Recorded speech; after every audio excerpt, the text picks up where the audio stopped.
Bismillahirrahmanirrahim. Assalamualaikum warahmatullahi wabarakatuh. Waalaikumsalam warahmatullahi wabarakatuh.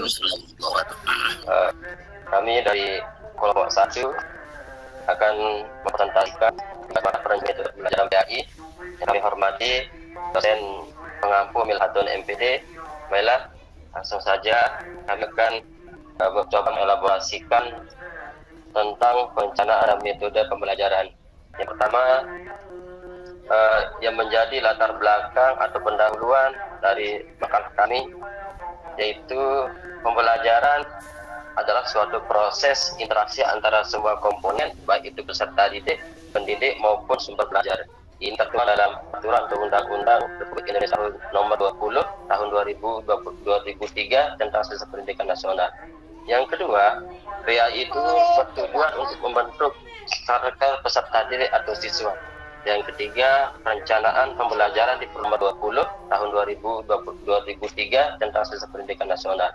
Yang kedua, PAI itu bertujuan untuk membentuk karakter peserta didik atau siswa. Yang ketiga, perencanaan pembelajaran diperlukan untuk pengajaran di dalam maupun di luar ruang kelas. Dan yang kedua, menjadi rumusan masalah dalam makalah kami. Yang pertama, apa yang dimaksud dengan perencanaan pembelajaran. Yang kedua, bagaimana konsep dasar perencanaan pembelajaran itu sendiri. Dan yang ketiga, apa manfaat dari perencanaan pembelajaran. Dan adapun menjadi tujuan makalah penelitian kami, yang pertama untuk menjelaskan konsep dasar perencanaan pembelajaran PAI. Yang kedua, untuk mengidentifikasi manfaat dan fungsi perencanaan pembelajaran PAI. Yang ketiga, menganalisis prinsip perencanaan pembelajaran PAI. Dan yang ketiga, ada tiga manfaat penelitian kami atau makalah kami. Yang pertama, untuk meningkatkan kualitas pembelajaran itu sendiri. Yang kedua, untuk menyesuaikan dengan kebutuhan peserta didik. Yang terakhir, untuk mengembangkan kurikulum yang lebih efektif atau tepat sasaran. Oke, untuk selanjutnya pemaparan pembahasan materi. Dalam hal ini, yang pertama, konsep dasar perencanaan pembelajaran PAI akan disampaikan oleh Ibu Sarah Khairunisa Muslimah.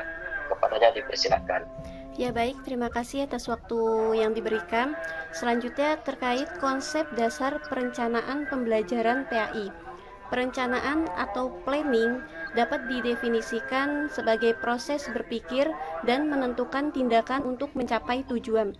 Di sini ada pendapat menurut Branch, yaitu perencanaan sendiri adalah sistem yang mengembangkan pendidikan secara konsisten, sedangkan menurut Smith dan Ragan, yaitu adalah proses sistematis mendesain bahan, aktivitas, dan evaluasi pembelajaran.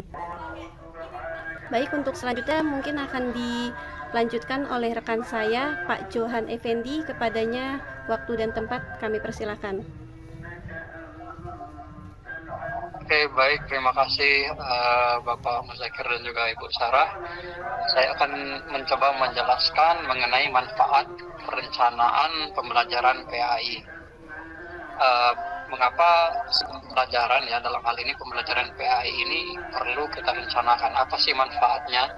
Yang pertama tentu saja petunjuk arah kegiatan, supaya ketika kita menyampaikan materi pembelajaran kepada peserta didik di kelas, pembelajaran kita terarah, sudah ada petunjuk arah kegiatan dari awal, sehingga ketika kita masuk ke dalam kelas kita tidak bingung harus menyampaikan materi dan bagaimana. Kemudian yang kedua, manfaat perencanaan pembelajaran PAI itu sebagai pedoman kerja bagi guru dan juga peserta didik. Kemudian manfaat yang ketiga dari manfaat perencanaan pembelajaran PAI untuk pengukuran efektivitas pembelajaran. Jadi pembelajaran atau kegiatan pembelajaran yang kita laksanakan di kelas itu perlu kita ukur, sudah efektif atau belum, sudah seefektif yang kita harapkan atau belum. Kemudian manfaat perencanaan yang selanjutnya yaitu untuk penghematan sumber daya. Dengan pembelajaran yang sudah terencana sejak awal tentu saja dapat menghemat sumber daya yang tentu saja dapat menghemat sumber daya, baik misalnya kalau kita mau menyiapkan materi, kita tidak terlalu banyak mengprint, menghabiskan kertas seperti itu, mungkin juga dapat menghemat dengan baik dan seterusnya. Kemudian manfaat perencanaan pembelajaran selanjutnya untuk menghindari duplikasi materi. Jangan sampai materi yang sudah kita sampaikan hari ini kita ulang-ulang lagi minggu depan. Hal ini ya tentu saja dapat membuat bosan terhadap anak. Kemudian juga ya bisa-bisa materi kita tidak selesai ke akhir semester karena kita bisa mengulang materi yang itu saja kalau kita tidak merencanakannya dengan baik. Kemudian manfaat yang selanjutnya yaitu konsistensi dalam pengajaran. Kita perlu konsistensi dalam pengajaran supaya didik dapat menangkap materi yang kita sampaikan dengan baik. Yang terakhir, manfaat perencanaan pembelajaran yakni meningkatkan evaluasi dan akreditasi. Tentu saja setiap bulan atau setiap semester kita di sekolah melaksanakan evaluasi dan pada saatnya sekolah kita di sekolah melaksanakan evaluasi dan pada saatnya sekolah kita akan menghadapi akreditasi. Tentu kita ingin sekolah kita menjadi lebih baik ketika akreditasi nanti, makanya kita perlu membuat perencanaan pembelajaran dengan baik. Kemudian selanjutnya mungkin akan disampaikan oleh tidak fungsi rencana dan pembelajaran PAI akan disampaikan. Ya, berarti bahwa itu semua. Selanjutnya itu yang ke fungsi perencanaan pembelajaran PAI. Seperti dengan fungsi perencanaan pembelajaran, mungkin pendapat Omar harus bisa dijadikan sebagai acuan, yakni memberikan guru pemahaman yang lebih luas tentang tujuan pendidikan sekolah dan hubungannya dengan pembelajaran yang dilaksanakan mencapai tujuan tersebut. Dua, memperjelas dengan pembahasan penyelesaiannya ada mencapai tujuan pendidikan. Kemudian yang ketiga, murid-murid akan memahami guru dengan sungguh mempersiapkan diri untuk mengajar sesuai dengan kemampuan mereka. Sementara itu juga ada menjelaskan kegunaan atau fungsi perencanaan pembelajaran sebagai berikut. Yang pertama, kreatif. Pembelajaran dan menggunakan perencanaan yang matang akan dapat menggambarkan berbagai kelemahan sehingga dapat meningkatkan berbagai program. Yang kedua yaitu fungsi inovatif. Fungsi inovasi akan jika direncanakan karena adanya dan kesenjangan antara harapan dan kenyataan. Dan yang ketiga itu fungsi relatif. Melalui proses perencanaan akan dapat diseleksi seperti mana yang dianggap lebih efektif. Setelah itu juga ada menjelaskan kegunaan atau fungsi perencanaan pembelajaran sebagai berikut. Yang pertama, kreatif. Pembelajaran dan menggunakan perencanaan yang matang akan dapat menggambarkan berbagai kelemahan sehingga dapat meningkatkan berbagai program. Yang kedua yaitu fungsi inovatif. Fungsi inovasi akan jika direncanakan karena adanya dan kesenjangan antara harapan dan kenyataan. Dan yang ketiga itu fungsi relatif.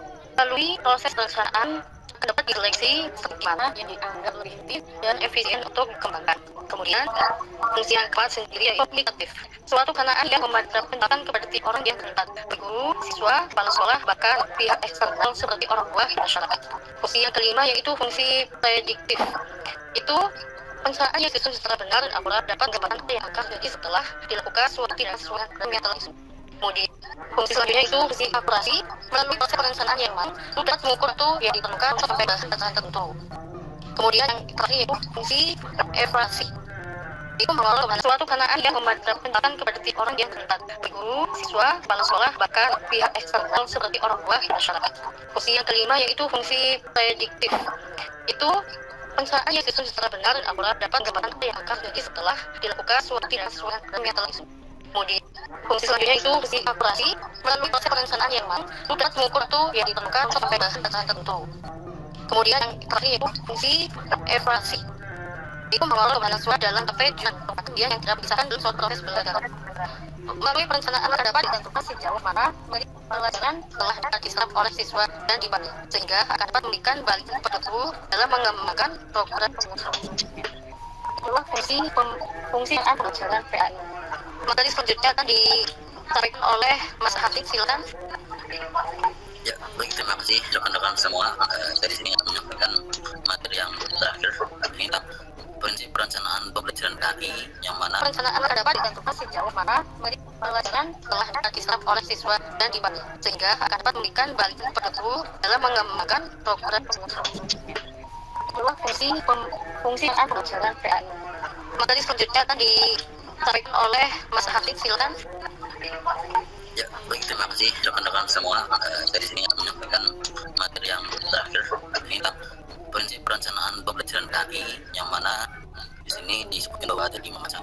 Yang pertama, dasar nilai yang jelas, yang mana perencanaan PAI ini hendaknya memiliki dasar yang jelas dan matang, yang menjadi dasar bisa berupa nilai budaya, nilai moral, ataupun nilai religius. Ya, dengan acuan nilai yang jelas dan matang ini akan memberikan motivasi yang kuat untuk menghasilkan rencana yang sebaik-baik. Kemudian kedua, yang berisi pada tujuan umum yang dimaksud ini ketika kita diri di tujuan terus, kemudian lagi di tujuan umum bisa berupa nilai budaya, nilai moral, ataupun nilai religius. Ya, dengan acuan nilai yang jelas dan matang ini akan memberikan motivasi yang kuat untuk menghasilkan rencana yang sebaik-baik. Kemudian kedua, yang berisi pada tujuan umum yang dimaksud ini ketika kita diri di tujuan terus, kemudian lagi di tujuan umum. Jadi ini untuk bermutu, jadi hanya tujuan atas dalam perencanaan pembelajaran PAI tersebut. Kemudian yang kedua, realistis dan sustainable, yang mana dalam hal ini perencanaan PAI harus realistis dengan sesuai apa yang nantinya. Jadi tidak beranda-anda yang begitu tinggi ataupun lihat realis. Kemudian versi ini dalam artian tidak nanti bisa berubah mengikuti perubahan zaman yang ada, dan yang kedua sesuai dengan sosio budaya. Nah, dalam maksud ini perencanaan PAI harus dengan kondisi sosial dan budaya. Perencanaan PAI harus realistis dengan sesuai apa yang nantinya.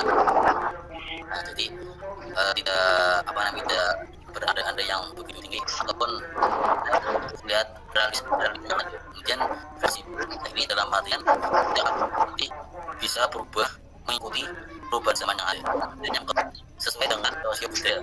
Nah, dalam maksud ini perencanaan PAI harus dengan kondisi sosial dan budaya. Jadi masing-masing disesuaikan dengan keadaan sosial dan budaya. Dan kelima, terkaitan dengan fase option. Ya, jadi yang terakhir ini harus disesuaikan fase optionnya, tidak parameter disesuaikan yang digunakan dalam option. Mungkin itu dan dari saya. Terima kasih untuk kesempatan oleh Pak Musid. Terima kasih. Sebagai kesimpulan dari materi tersebut, pertama, jadi kesimpulan terkait itu dalam mendukung dalam riset belajar yang jadi sangat tinggi tidak optionnya tidak parameter disesuaikan yang digunakan dalam option. Mungkin itu dan dari saya. Terima kasih untuk kesempatan oleh Pak Musid. Terima kasih. Sebagai kesimpulan dari materi tersebut, pertama, jadi kesimpulan terkait itu dalam mendukung dalam riset belajar yang jadi sangat tinggi tidak siapa itu asal tadi yang menjadi peluang guru untuk mengelasi. Nah, yang jadi budak tadi bisa berlaku sampai bagus. Yang terakhir menjadi sudah membentuk siswa dengan karakter Islami kepada peserta didik, yang mana menjadi tujuan adalah karakter siswa yang bagus dan kuat. Demikian mungkin kami dari kelompok 1 mohon maaf kalau ada kurangnya. Terima kasih atas segala perhatiannya dan Assalamualaikum warahmatullahi wabarakatuh. Waalaikumsalam warahmatullahi wabarakatuh.